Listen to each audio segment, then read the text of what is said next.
தமிழகத்தில் இந்தியா கூட்டணிக்கு தலைமை தாங்கும் மாண்புமிகு தமிழக முதல்வர் திரு மு.க. ஸ்டாலின் அவர்களுக்கு கிடைத்த வெற்றியாகத்தான் இதை நான் கருதுகிறேன். தமிழகத்தில் 40க்கு 40 என்ற முழக்கத்தோடு ஒற்றுமையாக செயல்பட்ட திராவிட முன்னேற்றக் கழக தலைமையிலான காங்கிரஸ் கட்சி அங்கம் வகித்த இந்தியா கூட்டணி அத்தனை தொகுதிகளிலும் வெற்றி பெற்றது தமிழக முதல்வருக்கு கிடைத்த வெற்றியாகத்தான் நான் கருதுகிறேன்.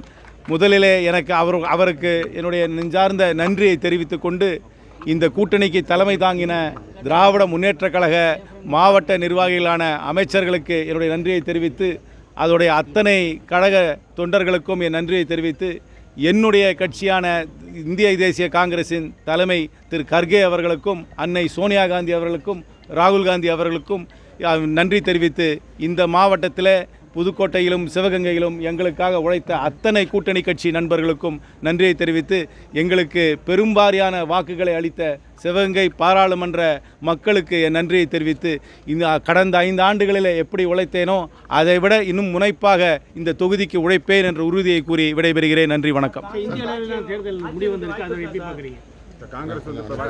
காங்கிரஸ் புதுசி படுத்தாலும் என்டிஏ அலையன்ஸ் ஃபார்ம் பண்ற அளவுக்கு மெஜாரிட்டி எடுத்துக்காங்க. எப்படி நீங்க பாக்குறீங்க? 300 ஜெயிப்போம் 400 ஜெயிப்போம் அப்படின்னு சொன்னவர்களுக்கெல்லாம் இது ஒரு நல்ல பாடம். ஜனநாயகம் எல்லா ஆணவத்திற்கும் ஒரு அடக்கத்தை கற்பிக்கும். இந்த அடக்க பாடத்தை அவர்களுக்கு கற்பித்திருக்கிறது என்று தான் நான் கருதுகிறேன். சார், நிதிஷ்குமார் அவங்கள உங்களுக்கு மறுபடியும் சான்ஸ் தருவாங்களா? இதெல்லாம் எங்களுடைய கட்சி தலைமை தான் இதெல்லாம் இந்த பேச்சுவார்த்தை இந்த முடிவுகளெல்லாம் எடுக்க முடியும்.